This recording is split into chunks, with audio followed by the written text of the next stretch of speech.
Welcome to Vernacular Verbose, Jethro Tull podcast. My name's Joey Vetter. My name is Eugene Manko. And today we're taking a look at Songs from the Wood, released in 1977. If you enjoy the podcast and are feeling generous, you can now support us on Ko-fi at ko-fi.com/vernacularverbose. Any donations will go right back into producing the podcast by helping us cover our editing costs. Again, that's ko-fi.com/vernacularverbose. So this is sort of famously the beginning of what people often call the folk trilogy that ends the 1970s and which ends sort of the golden age or the classic era of the band. Eugene, first I want to ask you if you sort of agree with the whole conception of the folk trilogy consisting of Songs from the Wood, Heavy Horses, Stormwatch. People often view those three albums as somewhat of this kind of continuous trilogy that's linked to each other. And I'm curious how you feel about that, if you kind of agree with that. Well, yes and no, I think, because on the one hand, they do feel like pieces of a whole, because even Stormwatch has those little folk motifs, has the Warm Sporan track that brings us back to the two preceding albums, and the mood of the albums goes gradually like darker throughout them. So there is a progression. I also know that Ian Anderson doesn't view Stormwatch as the continuation of Songs from the Wood and Heavy Horses. And he said that just people like things that go in threes. That's why people kind of lump them together. And of course, it's kind of the last era of the classic Tull lineup. And singling out Stormwatch doesn't make a lot of sense. But to me, yes, there is more kinship between Songs from the Wood and Heavy Horses. They are more like a diptych than a trilogy. Like Stormwatch would be a postscriptum to that, rather than a book of its own, rather than part 3 of a trilogy. Yeah, I agree with that. I think it's sort of a yes and no answer, because there's clearly a very clear switch to a folk sound, although the band has said that there wasn't like a conscious decision to do that, to suddenly switch the sound of the band over and do 3 albums in that style or whatever. But at the same time, I think there are a lot of connections, especially the first two, like you said, between Songs from the Wood and Heavy Horses.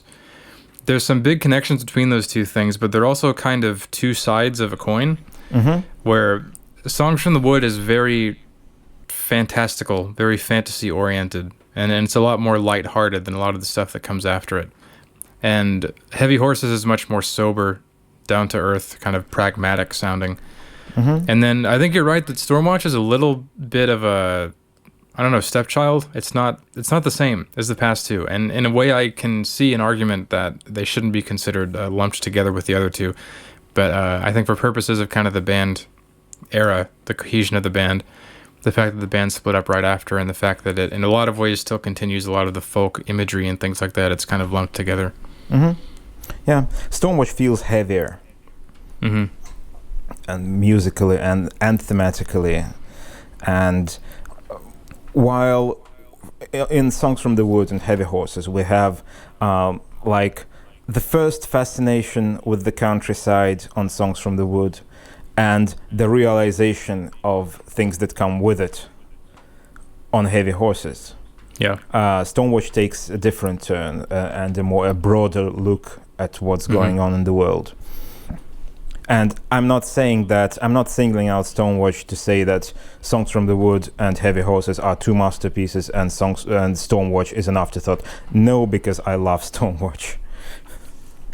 Yeah, I remember you and I were talking off the podcast once, and you actually mentioned that of these 3 albums, that Songs from the Wood is your least favorite. Not that you dislike it, but that you prefer the others more. That is true. It's like I'm not going to bash like the quality of the album, because obviously it's very good. It's just like Songs from the Wood is Tull's best album that I never listened to, and never want to listen to, because it just doesn't resonate with me like other albums do. Yeah, that's a really hot take, I think, among Tull fans. Yeah, I'm sure going to draw the ire of our listeners in saying that Songs from the Wood is anything other than one of Tull's best albums, but it's just not my kind of jam, you know. All those very, very positive and cheerful songs about prancing about in nature and forgetting all of our cares and being slightly horny all of the time. I prefer the other side of Ian's songwriting and of Tull's music. I think when you look at fan opinion about this album, I mean, I think it's pretty obvious for any fan, but this is one of the albums that there's almost unanimous sort of consensus on that it's one of the absolute best Tull albums. And I would agree with that myself. This is a top 5 album for me. And whenever I listen to it, today included when I listened to it, just the thing that I thought of was just like, what a wonderful album this is. And that's kind of what it always comes to for me, is that, like you said, so the joyfulness of it, I take as quite a positive. I think the joyfulness is quite infectious in this album, and I get so much out of it. It's a really optimistic sounding record in a lot of ways. And it's optimistic in the classic antiquated way that Tull is, that sort of only Tull can do, where it's rooted in this fantasy folk, somewhat kind of medieval-ish world, bringing that forward sort of to the present and finding some kind of connection. The way they do that on this album, paired with a lot of the excellent musical passages and stuff, is really just brilliant. And this is one of those albums, sort of like Thick as a Brick I mentioned, where I almost never get tired of hearing this album. It's just always a huge pleasure for me to listen to it. Well, that's good. We're kind of we're representing two sides of, well, maybe non-existent two sides, as you mentioned, because there's much consensus about this album in the Tull fan base, and I am in clearly a very small minority. But I don't mind. I don't think it's bad. I just don't connect with it. I don't connect with this cheerfulness. It's worth mentioning that the basic switch towards a lot of the lyrical content, so things like forestry and fantasy, and even continuing on into sort of the realities of, you know, hard life and hard labor in the country and that kind of thing. These are all inspired by things that were actually happening with Ian Anderson in his own life, because in 76, the year they recorded this album, he bought a country estate out in Buckinghamshire, and that was kind of what got him thinking about living in the countryside, being a citizen of, you know, the British countryside, that kind of thing. And I suspect, as you mentioned, that as the realities of what that life is like, especially as he started going in on the salmon farm thing, that that was sort of influenced a lot of the more pragmatic and less fanciful content of things like Heavy Horses. Yeah, I would agree. I think the fanciful part is also, as told in the Stephen Wilson booklet, and I'm sure many times elsewhere, by the book that manager Joe Lustig gave him as a present, The Folklore, Myths and Legends of Britain, which was full of that sort of information that Ian decided to incorporate into the stories. Yeah, in absolutely. His songs. I actually, just funnily enough, I looked up a copy of that same book online just because I was curious a couple of years ago, and I saw that it's really rare and out of print and going for some ridiculous price now. So I wonder if the price is because it was mentioned by Ian Anderson or something. Well, could be both. Yeah. The few last copies have been snatched by die-hard Tull fans. Just like the box sets. If anybody has the Thick as a Brick box set they want to sell me, let me know. So one of the things it mentions in the booklet for this is that the recording was apparently very happy. It was very happy times for the band, and that it was sort of a level of an era of low tension for the band. They were all kind of getting along, and they were working on a similar creative wavelength, which they mentioned was probably in part because they were back in the UK now after having done the past 2 albums abroad in Monaco. Yeah, they were clearly much fed up with that. I'm just happy to be home. What do you think about the cover art? I don't mind it.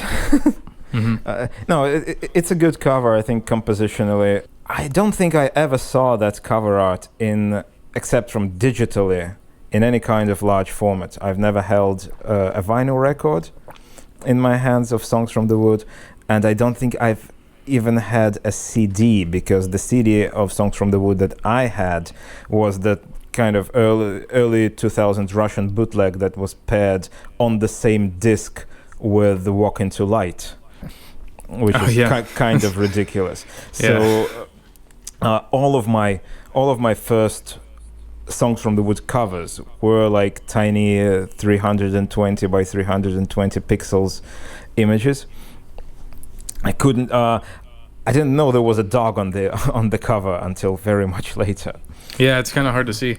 Yeah, I wish it was more prominent, because dogs are great.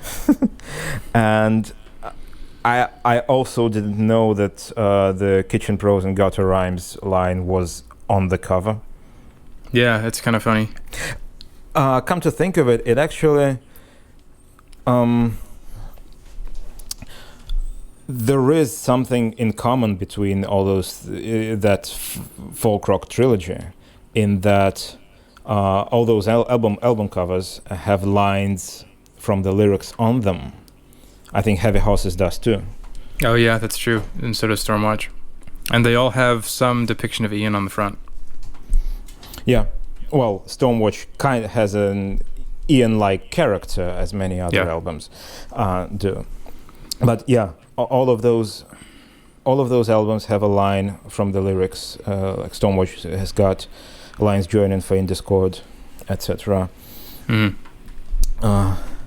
And it's an interesting decision, and it's interesting that they never did that again. So that's another argument for the trilogy kind of concept. I like the cover art a lot. I still kind of think about how it could have been better, because I think there's a couple other pieces of key art from that era that maybe could have made a better cover. But I think compositionally it works really well. Yeah, I like Ian's facial expression, kind of the way he's looking at the camera is very interesting. But I remember there's other photos from that same session which have members of the band in kind of the same set, the same force. And I kind of wonder if a photo with the entire band together in one would have made for a better cover or a more suitable cover. I also think I really like the back cover, which is the image that we use for the podcast on the stump with the record needle on it. And I kind of wonder if that actually might have even been a better cover art, just that with the album title on it. But I mean, in general, I like it. There's a lot of pieces of art from that era that I like a lot, and I think there's a couple different options they could have used that would have been really good. Yeah, I really like the lettering on the cover. It's sort of plain, but it's clearly hand-drawn. It's not a typeface. Yeah. That's been put on there. It's hand-lettered, but in a very careful manner. And looks very good, very, very sort of balanced, and complements the image. Yeah, I actually remember reading for a long time a bunch of different stuff about how the cover art is actually not a photo, but it's a painting. It was supposed to be a painting, but they decided against it. Yeah, because I was going to say, I don't think that's right, because there's other photos of band members in the same set, so I didn't think it was a painting. Now, I think there's stuff about that in the booklet, that Ian wanted to commission a painting by a guy who made photos look like paintings. So they made these photos to turn them into sort of paintings, but I think he painted over the photos or something like that.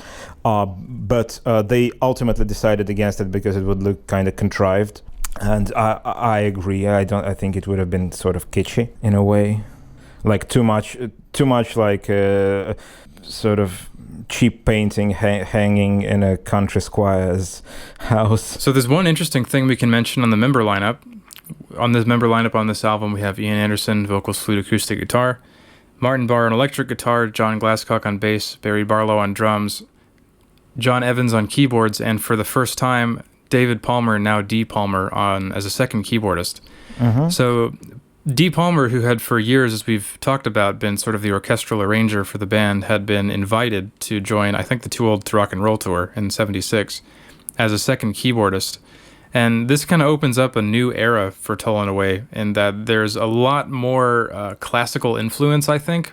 I think there's a lot of different things that Palmer brought into the band in terms of classical composition influence, and as well as sort of instrument choice. So, for example, the portative pipe organ, which was something that Palmer introduced into the band, which is now, I think, became a really huge part of the sound of not just this album, but the next two also. Yeah, that's true. I think it works so brilliantly with the flute because of the very close timbre, but a very different attack.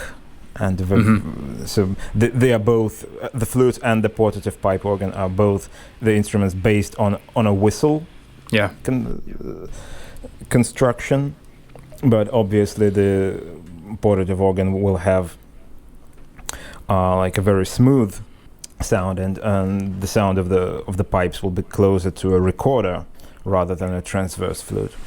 And that's what makes them different, but allows them to work together. I think it would have been very, very difficult to be in tune between the organ and the flute, and I kind of marvel at these duets because I feel it would have been a challenge. Yeah, it's a really interesting thing that is kind of entirely as a result of D. Palmer. Like I think that wouldn't have come into the band. Yeah, that's true. If not for that contribution. That's true, because I think she found that an organ in some studio, and they recorded a bit of it for a song, and then the organ was gone, so they had to commission a new one. Yeah. From the same makers, and even brought it on tour subsequently. And Terry Ellis wanted to paint it black. Yeah, that's a funny story. Vehemently refused. Yeah, there's a lot of really good stories in the booklet. Yeah, and even a photo of the said organ. But yeah, it's a very cool looking instrument, very unusual. Normally with even like chamber pipe organs, like a small pipe organs, you don't have the pipes housed in a glass box, like an aquarium, which this one does. Yeah, it's very interesting looking. Track 1, Songs from the Wood. Let me bring you songs from the woods to make you feel much better than you could know. Better than you could dust you down. So there's a lot that we can talk about on this one just right off the bat. There's a lot going on in this song. It's kind of amazing when you look at it from like a macro perspective. There's so many different things happening here. So at the very beginning, we start off with the a cappella opening. Kind of like a barbershop quartet style opening. Not really barbershop quartet, because I think barbershop quartet is very much rooted in functional harmonies and things like resolutions. You've got the famous barbershop chord, which is a dominant seventh chord that a lot of barbershop music utilizes. While here, there's a lot of quartal harmony, which gives it an almost medieval-like feeling. I don't even know the difference, so that shows what I know. Well, a quartal chord is a chord, as opposed to a chord based on a thirds, like we normally, the normal chords played on guitars and pianos and things. It's a chord that is a stack of fourths, which gives it a very open and very sort of unrooted kind of feeling. The guitar players will know these chords as sus2 and sus4, which is sort of the counterpart of a piano quartal chord as played on a guitar. But quartal chords, quartal harmonies have been rediscovered at first in the early 20th century by composers such as Ravel, and then in the middle of the century by jazz musicians. And there's a lot of that kind of thing in modal jazz, like you will hear, I don't know, on Miles Davis's Kind of Blue. And the quartal harmony in the choirs and in Songs from the Wood, it gives it that kind of an unresolved, and it gives it a little bit of a Gregorian feeling, if you will. But it sticks out a lot because it's not something that you really hear much on the other Tull material. It's really something that it really catches your ear from the very beginning, and that it's something very unique and kind of new. But the reason I say there's a lot going on here is because there's just so many different sections to the music. It changes a lot. There's lots of time signature changes. I did a cover of this song on my drum YouTube channel, and so I'm fairly well familiar with kind of the way the drums are structured in it. And there's just so much happening. It's very orchestral, and the stopping and starting and that kind of thing.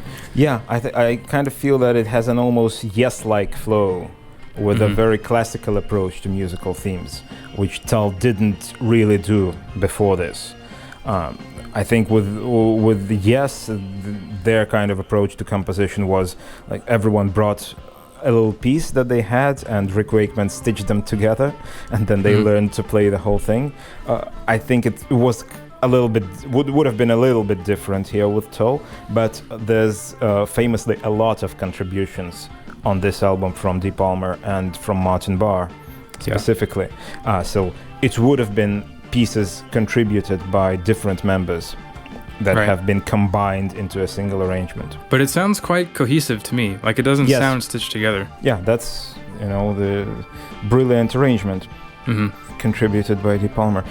There's a place in this song where I start losing sense of the space I'm supposed to be in, because the instruments have a different feel to them between themselves. Like after the orchestral cymbals come in, which on live performances Ian played himself. I think it was kind of a showpiece. There's some mandolins that are coming in and the synth at the same time, and they feel to me to be like in a very distinct different spaces to each other. That's kind of my little sort of gripe with the way this track was recorded, not written. When the quiet part kind of comes back? Yeah. Also, on the Steven Wilson remaster, what I noticed is that the choirs in the very beginning, the a cappella part, are kind of darker.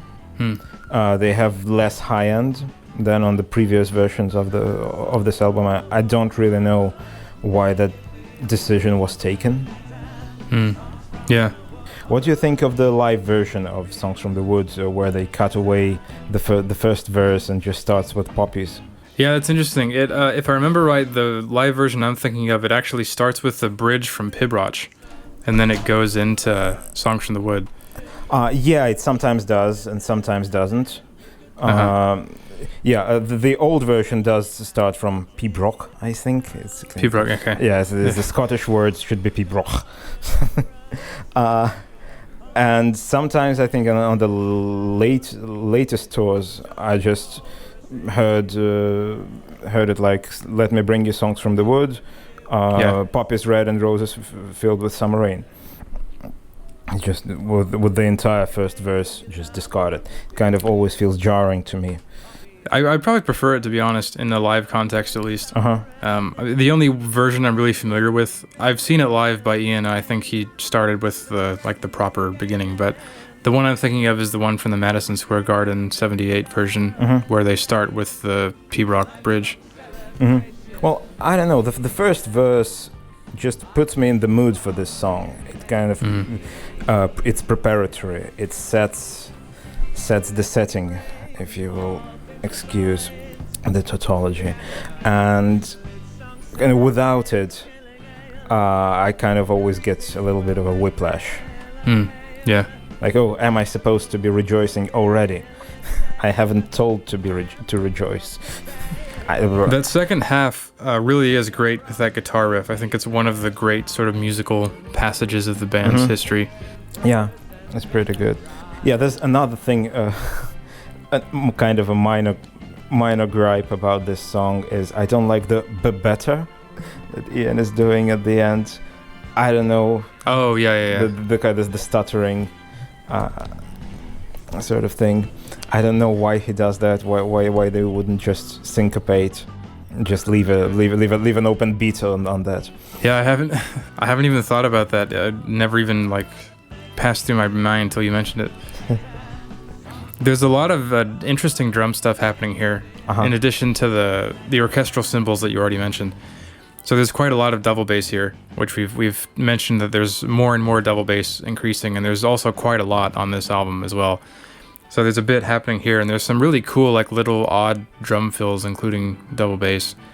And then I'm not sure if it's a timpani or if it's just a floor tom being sort of built up to sound like a timpani, but at the very end, before the quiet part comes back, there's that kind of sound. Well, Barry, I think, is credited with a lot of supplementary drums. Yeah. On this record, so it could have been something odd, like we definitely know that there are specific medieval drums on, I think, Velvet Green. Right. I don't think this is one of them, but yeah.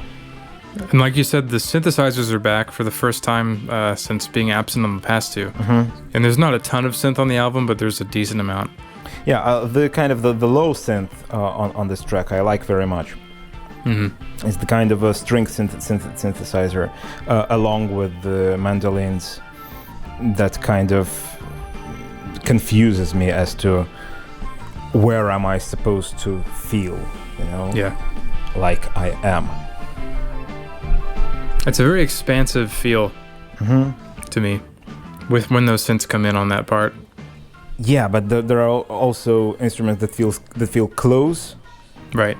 So there are instruments with a feeling of a large space and a feeling of a small space, all combined together. That's what kind of gives me that confusing feel. Maybe it didn't give me that when I listened to the 2003 remaster, but on Steven Wilson's mix it's very obvious because you can hear more detail. Mm-hmm. It's worth mentioning we're recording this in August, but this episode is coming out in early September, and I think that's a pretty good time to be listening to not just this album but the next two as well, because these three albums have always been very much autumn albums to me. I think, to me, Songs from the Woods has always been a May kind of album instead. Really? Even though we've got clearly an autumn scene on the cover. But yeah, to me, I always listen to it in late spring, early summer. Mm-hmm. So it's a very green album. Yeah, it's cool. Track 2, Jack in the Green. Have you seen Jack in the Green? With his long tail hanging down. What I immediately noticed about this track as I listened to it and kind of analyzed what was going on, there's a very narrative use of key, because the verses are very major, and the only place we go to minor is on the more introspective chorus, where Ian starts questioning kind of the character and the idea of this guardian of nature, whether this guardian of nature is still alive, is still active with things that are going on. So it's a little bit, the ideas that were further developed on Heavy Horses. We have a little seed of them in this song here, does the green still run deep in your heart, or will these changing times, motorways, power lines keep us apart? That's kind of interesting.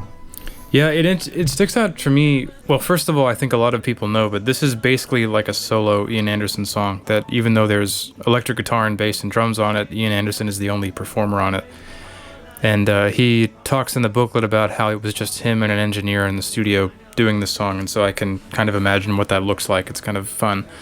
So this is kind of a good thing to mention, is that I am the kind of person who doesn't really like to read lyrics, as strange as that may sound. I pretty much never look up lyrics because I actually prefer, even if I mishear something, sometimes I prefer the misheard thing. So yeah, that has ruined years of what I thought this song was about, because I thought the end was like a reference to suddenly jutting forth to the modern kind of Cold War climate, talking about the missile rush, but instead it's missile thrush, which I had no idea about. Well, you still can keep that memory, Yeah, I'm gonna have to. You can have both versions now for yourself. Yeah, like your individual version of Jack and the Green, like the secret message. It's very surprising to me in this song that the drum arrangement held up in the live performances for so long, because it's very easily explained, the drum part in this song, by the fact that it's been Ian playing it, so it's not a rhythm, it's just punctuation. It's very sparse. It just emphasizes certain phrases. And I can't vouch for the time that it's been changed, but I checked like an 82 version from the 1982 Broadsword tour, and it was still, the drums still sounded just like on the album. And then I listened to a version on Living with the Past from 2002, and by then it became a fuller drum part. So I don't know whether Doane did it straight away or just gradually filled it out as the years went by. Do you know anything about that? Well, one thing I would say about it is that the 82 version, and I know the version you're talking about, that was done with Jerry Conway on the drums, who Jerry is kind of an interesting drummer in the Tull drummer pantheon, in that he was kind of the only simplistic, streamlined Tull drummer that the band ever had, sort of. So it doesn't surprise me that Jerry Conway kind of kept it to that simple arrangement. But that being said, I mean, I think Barry did the same thing when they played this song. Yeah. So it was kept, very simple. But yeah, I mean, my guess would be that would be an instruction from Ian. But I mean, maybe over time he just sort of allowed Doane to take more of what he heard from it. Mm-hmm. But yeah, it's kind of just it's just toms and a cymbal, and I think there may be a snare in there at some point. But I think it's clearly not, Ian sitting at a drum set. It's just kind of playing on rack toms and a cymbal or something. Yeah, probably. Conceivably, he could have done that standing up. Yeah, that's how I've always pictured it. Uh-huh. Yeah, I don't really have a lot to say about this one, to be honest. I like it. I think it's a clever song. I think a lot of the lyrics are they're fun to listen to, but I don't really have a lot that I can really divine from it, I guess. The one thing that was exciting to me about it has now been disproven as a Tull conspiracy theory, so... No, you can start a rumor that has been intentional. Yeah. Yeah, I don't think I actually saw a lot of mentions of this kind of character in folklore. Maybe it's the kind of a deeper folklore that I'm not familiar with. But I think in some later pieces of media, I actually came across characters that have been clearly derived from this figure. Yeah, I don't know about the Jack in the Green. I don't know if that's a commonly known thing in Britain or what, but I've certainly wasn't familiar with it growing up or anything. I've always pictured it as like a kangaroo for some reason. I guess because isn't there like a lyric about his pouch or some pocket or something? Uh-huh. Yeah. Yeah, I think there is. A kangaroo wearing plaid clothes with a cane or something. Yeah, I always find funny some of the introductions that Ian does to this song in live performances. I think the one that stuck in my mind was one where he said that this was a song about a character who represents nature and growth and blah blah blah, and finished the introduction with the words "What utter tosh." Oh yeah, that sounds familiar. But then there's another one where he says like it's about a spirit of the woodland. I don't know if you believe in those, but I know that I do. But kind of the opposite. Uh-huh. I think it depends on his mood, really. Sure. He always played this song sitting down, which is interesting because there's not a lot of songs he played like that live that I can think of. Yeah, probably not. Well, maybe it lets him get into character more, because there is a kind of a country squire character, performing character attached to this song. Right. I think always has been. Track 3, Cup of Wonder. May I make my fond excuses for the lateness of the hour, but we accept your invitation. So this is a really good, overlooked song, I think. It's a really good one that I don't feel gets talked about very much. What do you think?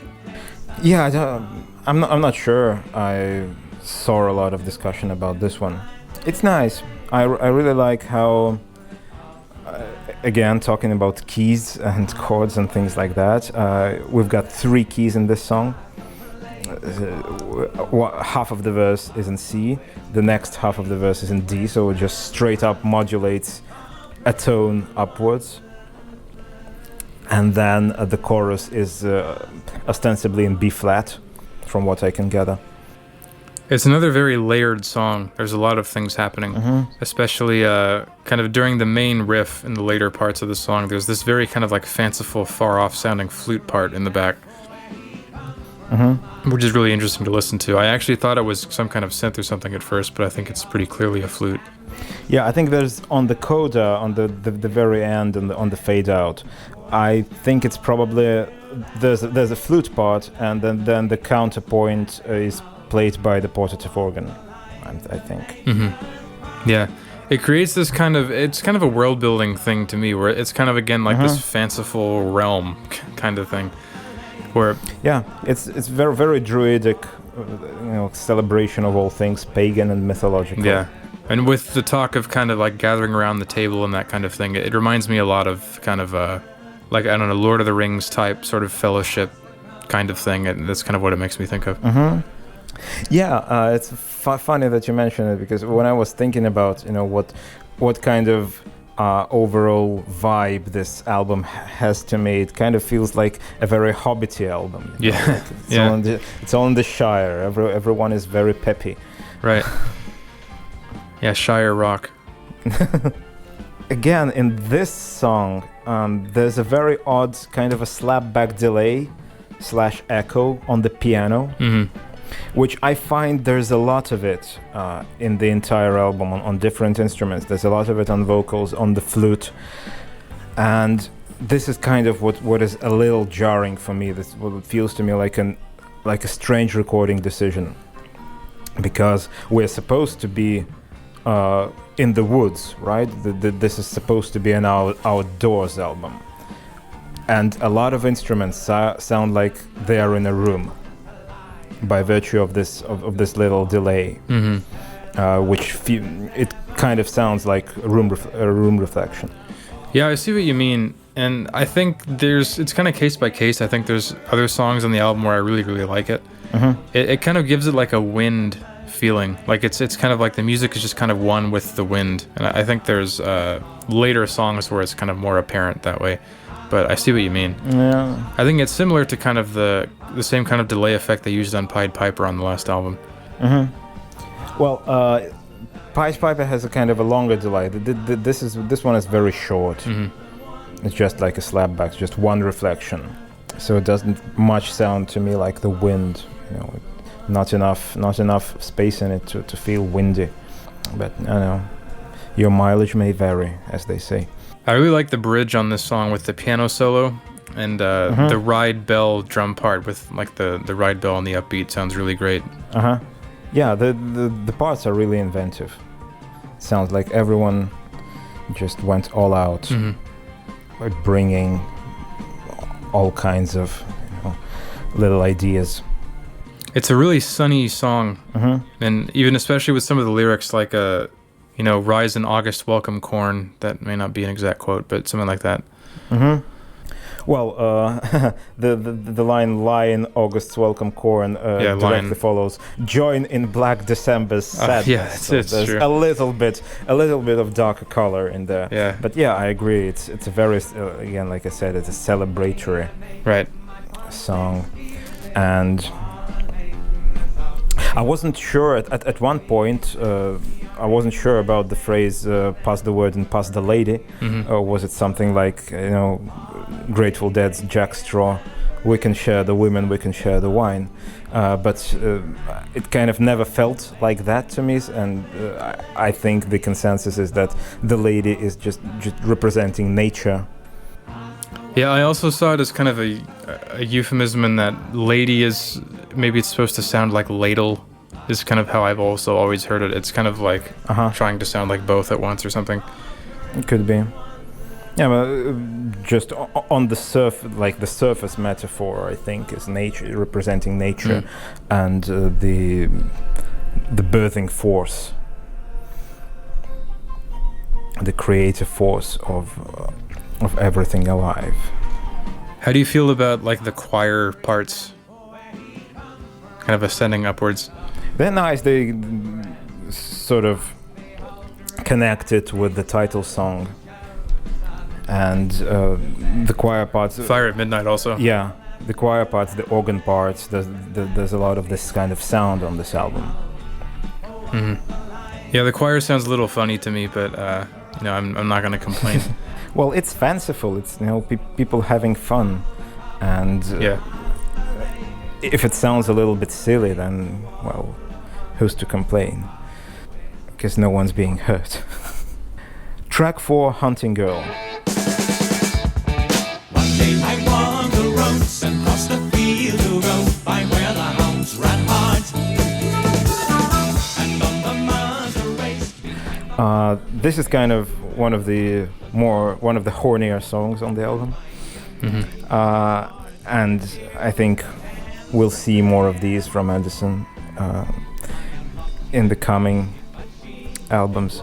On this one, what I noticed, an interesting sonic choice, the kind of a very trashy cymbal sound on the first verse.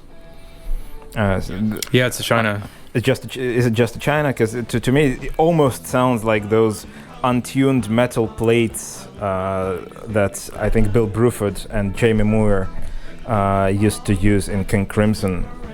It could be something else. So just some pieces of metal being banged on. Like, obviously, all cymbals are pieces of metal being banged on, but just found objects, kind of random metal plates. Or could be just a China, maybe with a slight crack in it to give it that kind of extra trashiness. I really like that choice. Yeah, this is like a quintessential Tull song to me, where if I had to pick a Tull song to sort of show to somebody to introduce them to what the band were, this is a very good candidate for one of the ones I would pick, because it's a fantastic song musically, and there's just so much about it that I think really speaks to like the heart of what Tull are and the way that this song goes. Do you think it's kind of musically? What do you find about it that's musically quintessential? Well, I think just there's, like a lot of the other tracks on the album, there's quite a bit of a progressive rooting in it, I suppose. And I think there's actually quite a bit of sound design on it, because it sounds like, especially with the guitar, there's been a lot of work put into making the guitar sound the way it does on this track. It's quite interesting. There's very stocky guitar, but then there's also kind of the, I don't know if it's a wah pedal exactly, but it sort of sounds similar to that. Well, yeah, there's quite a lot of layering on the guitars. Also, I think going on with sound design and narrative, the kind of galloping rhythm is very appropriate in this one. Drums are very interesting. There's a lot of crazy stuff happening. Lots of double bass again. There's kind of the whole march snare thing that are following the guitar parts. Yeah. And like you mentioned, the China / whatever, the way that Barry's hitting that to accentuate the vocals is really interesting. And I've tried for years to be able to do that exactly the way he does, and it's really difficult to kind of keep the beat while accentuating on the China like that. It could have been just overdubbed. Yeah, it could be, but I think he plays it live that way too. Well, he could have learned it, but yeah, I know what you mean. I think there's a really good example of John Glasscock's bass tone on this track also. Yeah, sounds really cool. The intro, I think, as told by De Palma, I think she improvised it. Oh, it's interesting. Yeah, and kind of improvised the line, and Ian said it was perfect, and she was just like, oh my god, what did I play? Yeah. But kind of was able to repeat it and record. There's a lot of classical influence, like there are on lots of other tracks on the album on this one as well. I think that keyboard part, whether improvised or not, it's kind of like a classic Palmer, kind of classical influenced keyboard part. Yeah, of course, because that's what Palmer brought mostly into Tull, the more complex, the more classical, more poised sort of sound. Another drum thing is there's rototoms towards the end, which is interesting. Oh, I don't think I noticed. So there's two different parts. The third sort of break right before the last verse. So the fill there changes every time. There's 3 different fills that get played, and the final fill is a rototom fill. And then at the very end of the song, it's kind of hard to hear, but there's a little bit of rototom at the end, very last note there also. That's cool. I'll have to listen back. Oh, okay, yeah. I think I just caught it. Did he play the Road to Tom's live? Were they on his drum I don't set? remember, but I would imagine so, because there's a lot of rototoms on No Lullaby on Heavy Horses, so I would imagine he brought those for that. But yeah, this is probably an all-time great Tull track for me. It's one that I've never gotten tired of, and I think it's one of their best kind of hard rocker songs as well. I think it works really well live. Yeah, it's played a lot live. I kind of I may have gotten a little bit tired of it by way of being a live staple. I like that at the end, like I mentioned, I think about Bungle in the Jungle, but in the very end of Hunting Girl, there's a Picardy third. So the song is in E minor, but they finish on E major. And that's the kind of a true usage of a Picardy third, like the last chord in the piece. The one where they sing it, the choir chord, accompanied by, I think, the organ. It just turns into major. Is that the very last note? Yes, the very last note. Yeah, choir plus organ. Track 5, Ring Out Solstice Bells. Now it's the solstice of the year. Winter is a glad song that you hear. 7 days moving. So this is an interesting one, because the way that I remember it, this wasn't really recorded for this album specifically. It was sort of recorded a little beforehand as like a Christmas single, basically. Like a Christmas song, which is kind of funny. And it ended up on this album. So I don't dislike this song necessarily, but it's not really my favorite on this album. I think a lot of it is kind of uncharacteristically cheesy, sort of, and it sticks out a bit on the album. But I mean, it's not bad. You know, there's things I like about it. I don't know. To me, the level of cheese is on par with the rest of the album. Really, I think it's. This is one of those songs that kind of colors the album for me. I don't feel it that it doesn't belong. I feel it like even maybe on the opposite. It encompasses one of the feelings that this album is about.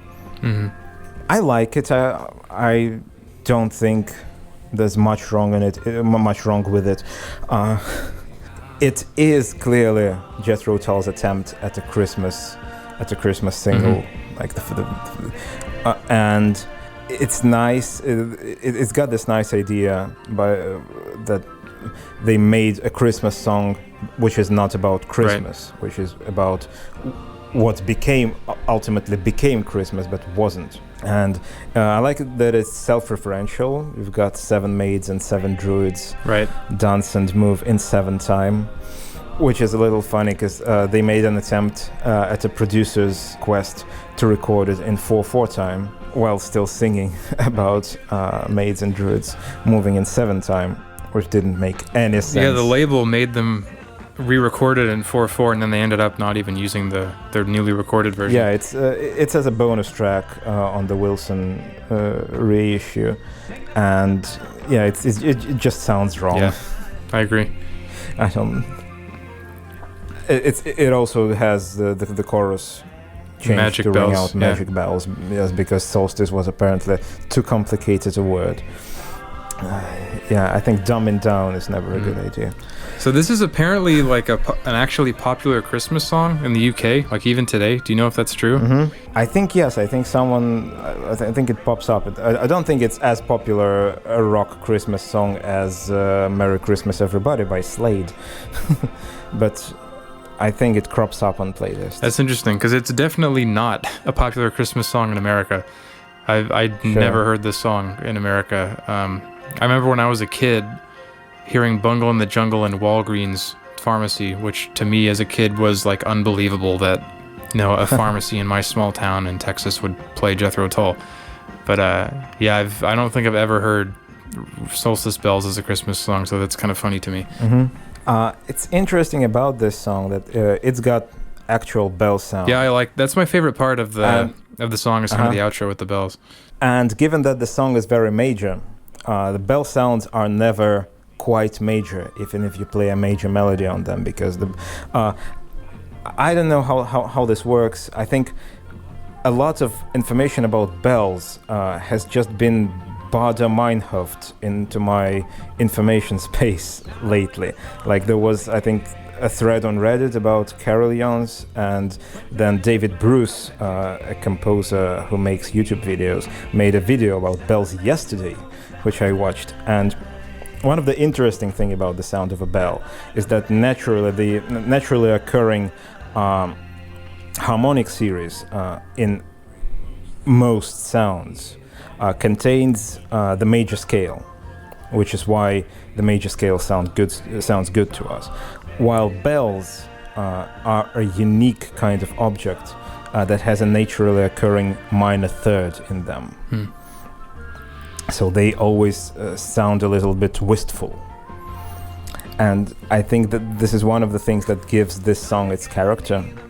Yeah, I agree on that. Because even though it is very positive, the bell sounds and I think they reinforce it with that little jazzy moment in the middle.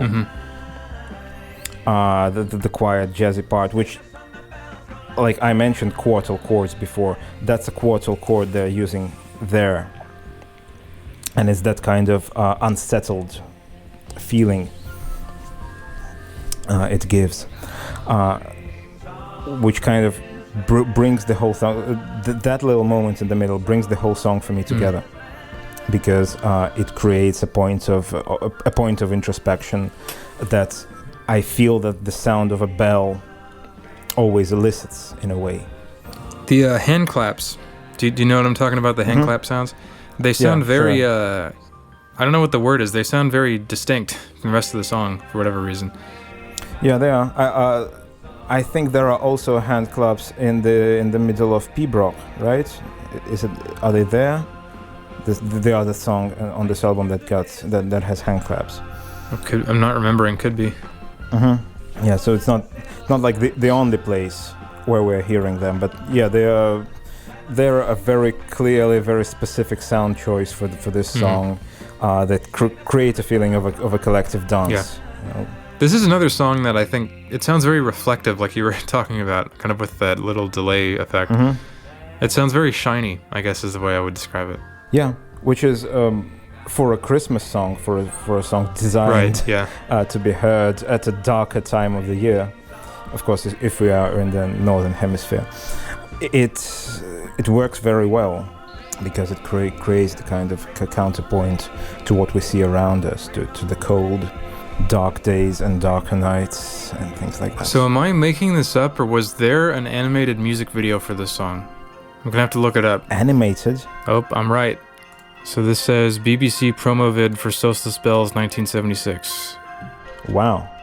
Yeah, I'm not sure if this was made specifically for the band or if it was cut together from some other thing, but it looks like it was broadcast. Yeah, I'm looking at it. It's kind of silly. It doesn't really look like the song sounds, if you know what I mean. Yeah, it like a lot of the scenes are, I don't know, a little. The video is a bit of a caricature, to be honest. Yeah, it's funny. I didn't have this in my notes at all. I literally just remembered it as you were talking. I haven't thought about this in so long. But there's a animated film of The Lord of the Rings, which came out around this time. Yeah. And it looks kind of similar to that. I probably sound like I'm a big Lord of the Rings fan because I always bring them up on this podcast, but I'm actually not. I don't really like it that much. Yeah, I've seen that animated version. I think it's just the way animation looked at a lot of animation looked at the time. Yeah, for sure.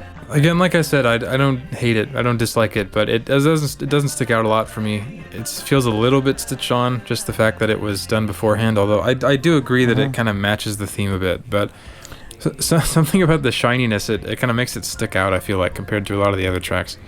Yeah, also doesn't really make sense to listen to it whether you're listening to the album in the autumn or in the spring. Yeah, that's true. And the rest of the album is not really Christmassy. So in that regard, yes, it's a little bit of an outlier. Track 6, Velvet Green. Walking on velvet green, Scotch pine growing, isn't it rare to be taking the air? This one is probably, to me, feeling like one of the quintessential Tull songs. Because funny that the quintessential song for you is Hunting Girl and on this album, and for me is Velvet Green, because these are both very horny songs. But there's so much in this one. I think there's a brilliant little video on YouTube where the audio for this song is annotated with all the time signature changes that are happening. Oh, that's cool. Yeah, so you can follow the bars that are bars of 5/8 and 6/8 and 2/8 and 4/8 and 7/8 and 9/8, and it's not a proggy kind of a complex time signature, because normally in prog rock you would choose a complex time signature or a complex compound time signature and then play around with it and then create a piece that works with this one. While here it's more like a medieval approach. It's just a melody, and whether the melody takes up 5 beats or 7 beats or 4 beats doesn't really matter, because the signature is the melody, not the other way around. And then it kind of resolves into a more simple, ostensibly more simple 13/8, which works as a 7 plus 6, and then becomes a 4/4 verse with a little 5/4 pieces in the chorus, so the units of the time signature get bigger. And yeah, the complexity in this one is really, really fascinating. Yeah, it's an excellent song, I think. And it's also one of my favorite Tull songs ever, I think. And it's another one where there's a lot of things happening. There's just so much that happens, like in the space of, the 5 or 6 minutes of the song. Lots of different sections, lots of different kind of world building, I think. And I think particularly the sort of the central verses, where it's just Ian and the acoustic guitar, that does a really good job of kind of building a place with the lyrics about the long grass flowing in the evening cool. I think the way they do the sound design on that part, it really kind of sells that image and feeling. Yeah, with the sound design, I think the portative organ that features on this song a lot, this is one of those places where you can hear how it works very well with the flute. Yeah. There's a lot of different instruments on this song. There's marimba in the beginning. Yeah. And at the end, there's also xylophone a little later on. There's a lot of medieval percussion that you mentioned earlier that Barry kind of took out just for this song. So when they did it live, they mentioned doing tabor and nakers, which I don't know anything about, but they're apparently medieval percussion. Yeah, so it's not the entire song is not played on a standard kit. Yeah, and I think you can hear it pretty clearly. Yeah, they've got kind of a dull, thumpy sort of sound, which puts you in mind of a sort of a medieval court. Yeah. So if you watch the Golders Green performance from 1977, Songs from the Wood Tour, there's a whole sort of intro where they show Barry dragging out a second drum set, which is made up of these medieval sort of percussion things just to play this song on, which is pretty cool. Yeah. It's kind of interesting to me how this very complicated prog folk composition, which is this song, it kind of takes us back in a way to songs like Mother Goose on Aqualung. Yeah, I agree. Like the acoustic songs with odd percussion and electric arrangement inserted inside the acoustic texture. Even the final chord in the song is kind of, to me, sounds like something taken out of the Aqualung toolbox, because we've got a lot of interesting final chords for final sounds in the songs there. But this one is so much more advanced.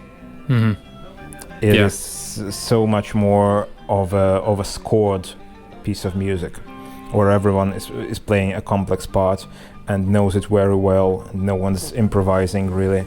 Yeah, I love that kind of middle bridge also, with the poor pipe organ is a very big star in that part. But it's kind of a whimsical sounding thing, but it kind of fits in with, I think, the optimistic kind of joyful image of the rest of the album, and it works really well. Yeah. In the lyrics, I like the throwback to Bad-Eyed and Loveless, because there's the line, "Who's a young girl's fancy and an old maid's dream." Oh, yeah. Because I and never Better noticed that Than before. Loveless is a young man's fancy and an old man's dream. That's funny. I don't know how I never noticed that before. I think in that middle bridge part, I think right before the acoustic guitar comes back, there's a very quick, just single bar with mandolin and flute, if you know what I mean. And that's just one of those classic Tull things that they break out, where they'll just break out some completely different sort of scene that just is around for 1 or 2 bars, but you always look forward to it. Yeah, I know what you mean. And in this song, I think the kind of space that's built around us works really well, because to me, there's nothing here that I'm confused about when I'm listening to. So I think that the recording on this particular song is excellent. I really love the electric guitar during the verses also. The kind of the delayed little bit. Yeah, they use it as kind of a thrust to bring in with the chords to kind of propel it along, but they also have that little line, the da da da da da da da da, kind of under the little filter, whatever it is. Yeah, that's a classic Tull line. Yeah, I love it, and I think the lyrics are just so great at kind of building out this world with the whole line about the dust you ride up to the north, where your reputation and all that you're worth. I love that kind of thing. Yeah, this song is probably a good contender for one of my favorites on this album. I agree. Track 7, The Whistler. So come on, I'm a whistler. I have a pipe and a drum to play. Get ready for the whistle. So this is another great song, I think. And this one's kind of funny because I feel like this song should have been bigger than it was. I don't know if that's kind of just me talking, but I feel like this song is a bit underappreciated, and that's something about it. It feels like it should have been kind of a bigger song for Jethro Tull, like in the wider community, but I feel like it kind of wasn't. And maybe it had too much of a folk rock kind of feel to it. But yeah, it kind of reminds me a little bit of some songs on Heavy Horses already, like Journeyman. Maybe, or Rover. It's got a similar kind of feel to it. Yeah. In this one, again, there's an interesting use of quartal chords, sus chords, in the very beginning, because the intro takes us between G sharp minor and C sus4 or F sus2, depends on how you look at it. And again, it creates, in the context of this album, these kind of chords, these kind of sounds, they create a more medieval kind of feeling rather than jazzy, because you can use those to create a jazzy feel. But other than in the middle of Solstice Bells, we don't really have anything that sounds jazzy. Here, instead, it's a very kind of early music color that they're using. Yeah, I feel like there's a lot of sound design again going into this kind of song, where there's kind of a lot of synth parts where you have kind of like the heartbeat type thing sort of in the intro. And then, of course, during the later on during the verses, where you have kind of the very echoey synth line that's very obviously a synthesizer. Yeah, like and the places were after the little jig, which again is in a different key to the rest of the song, and sometimes in 2 different keys to the rest of the song. There's a part of a glockenspiel. Yeah. That also creates a very cool sound design effect. One of the things that always interested me about this song is the way the drums sound on this song is really interesting. And this is one of the main things that I noticed was different between this the original version and the Steve Wilson mix. In the original version, the drums were mixed very low, like they were not very easy to hear, and as a result, they sounded a bit cluttered because it's actually quite a busy drum part, but you can't really hear it that well. And in the Steve Wilson mix, they brought it up a decent amount. It's still kind of mixed a bit low, but it's louder than it was before. So that was always interesting to me how they chose to do that, how the drums are mixed so low. Yeah, I think I saw it mentioned that the mix on the Whistler is noticeably different on the Steve Wilson mix. Yeah, the echo on the main synth line sounds very different on the remix. I remember noticing that immediately when I first heard it. Well, maybe that could be because some of the effects, I think, are recreated by Steven digitally. Yeah. As far as I know, I think he spoke about that in some of the booklets, or maybe interviews as well. This was another song that had a music video. That's worth mentioning. It's not a very exciting one. It's pretty boring, but it's just kind of the band acting like they're recording, and a couple of shots of Ian like face to the camera doing the lyrics, but it's nothing super exciting. Yeah. I like in this one that there's another throwback to another earlier song. Yeah, to Summer Day Sands. Yeah, Summer Day Sands. So, we're starting to get continuity in Ian Anderson's lyrical universe. Mm-hmm. I guess that was intentional. And maybe Summer Day Sands is just a phrase that he often comes up with. I don't know. The phrase that he wakes up in the morning with. Yeah, could be. Yeah, I mean, I like this song. I think a lot of Tull fans like this song, but I don't know. Something about it it makes me feel like it should have been bigger for the band, and it wasn't. Mm-hmm. I feel like I could imagine, a different kind of world where this became a fairly big Tull song that most people knew. Yeah, I'm not really sure because by virtue of that little jig that's used as a bridge, there it has a very distinct folk rock, kind of a Celtic folk rock feel to it, and this is normally what people associate Tull with. Yeah. Maybe they do. Track 8, Pibroch, Cap in Hand. There's a light in the house, in the woods, in the valley. This is like probably the darkest song on the album. Do you agree? Yeah, it's like the long epic of the album. I really like the arrangement on this one, although the mandolin tremolos in some of the spots kind of sound like alarm clocks to me. But again, that's not an arrangement choice. That's a recording choice. I think the guitar intro by Martin is inspired by bagpipes, specifically the bagpipes, playing a piece of bagpipe music called Pibroch, which is a solo bagpipe improvisation. And I really like this song. I think the verses in it are kind of remind me of Stormwatch already. This has that kind of feel to it. And one of the best things I think about the harmony and melody in this song is the diminished chord that substitutes the dominant in the second to last chord.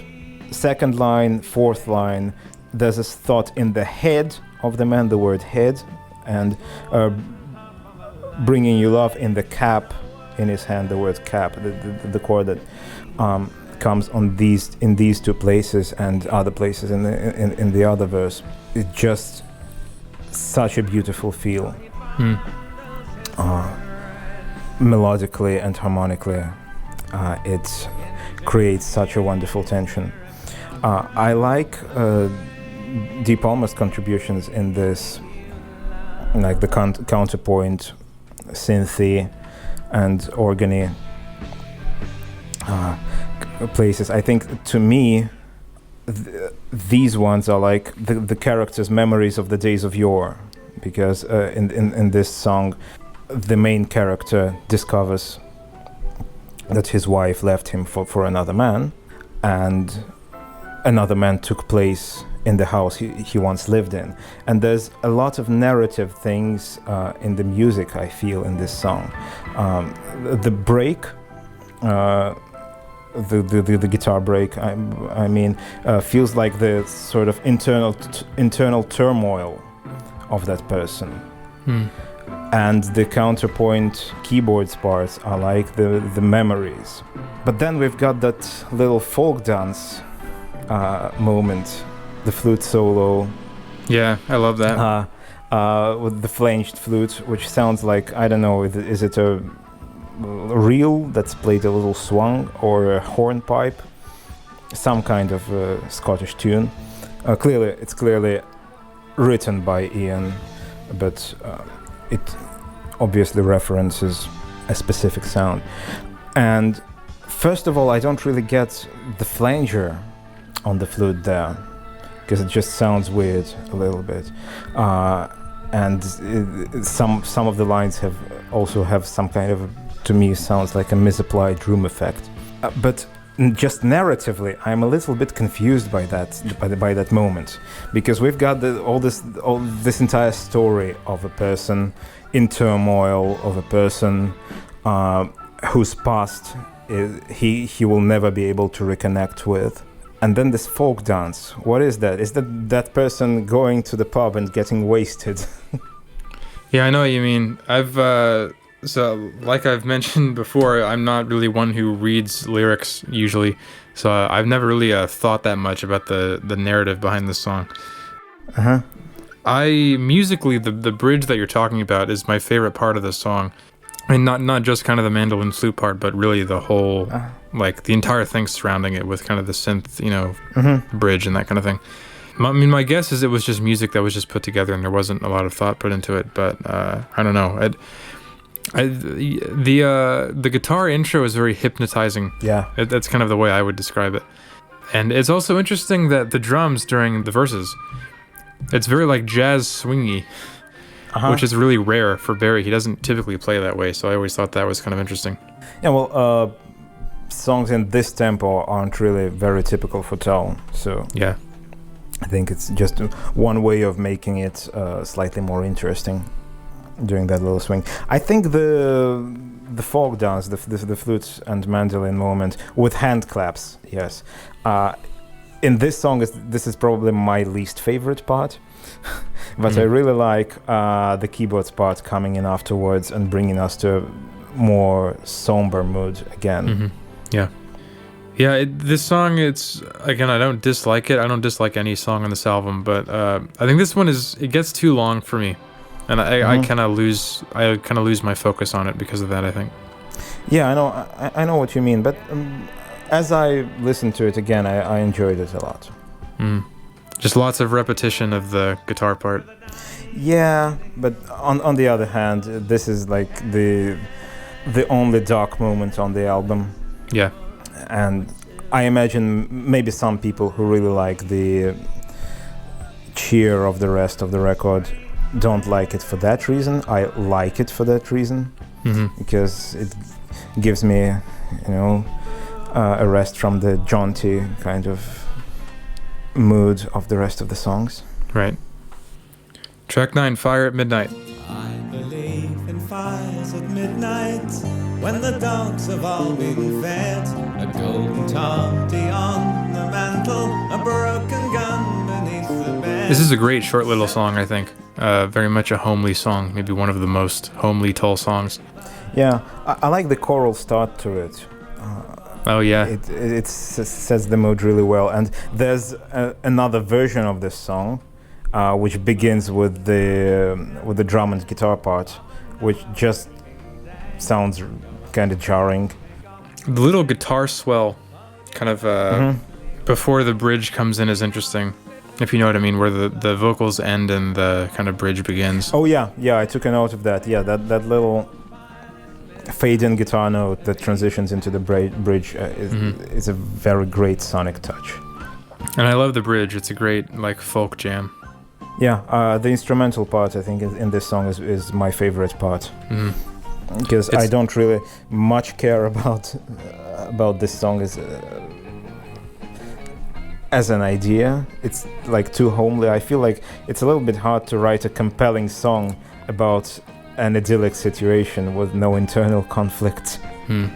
It's the lyrics have always thrown me off a little bit, just because of the mention of taking off your makeup, because it kind of sounds like it's a person singing about themselves, but then it sort of sounds like he switches to speaking to a woman. That always kind of threw me off, unless the man is wearing makeup. I don't know. I think it's specifically there when Ian talks about it in the booklet notes. I think it's specifically written so as not to be applicable to any time.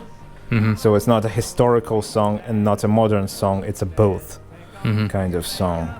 So these are things that have always happened and will always be happening, or at least that's what Ian imagines this to be. Yeah. A very strange thing about this one is why is its ending so abrupt? Yeah, I agree. It's a bit abrupt, especially for the end of the album. Yeah, it's just always gives me a little bit of a double take. Is that all? It kind of sounds like there could have been another verse they cut or something. Yeah, or at least some kind of drawn out reverb or something. One thing on the bridge, kind of similar to Backdoor Angels on War Child, is there's a lot of kind of hangs where they kind of hang a little over a cliff and then come back in. Yeah, I know what you mean. But I like it overall. It's to me, it almost kind of feels like a bridge into Heavy Horses, because even though Heavy Horses isn't as idyllic as this song, it's kind of dealing more with, less fanciful fantasy stuff and more kind of, homebody realistic stuff. Yeah, I know what you mean. It could be viewed as that. Don't really have much else about this one. So we'll end this one as abruptly as the song itself. Sure. So, in conclusion, for me, I think I mentioned, this is like one of the all-time top great Tull albums for me, and there's not any song on here that I would say that I dislike. There's maybe a couple points that I'm not thrilled with, and the only two that I could really point out would be Pibroch is kind of too long for me, and I kind of lose my focus. And then Solstice Bells is a little odd, but I can work with any of them, and I'm happy with pretty much all the songs on here.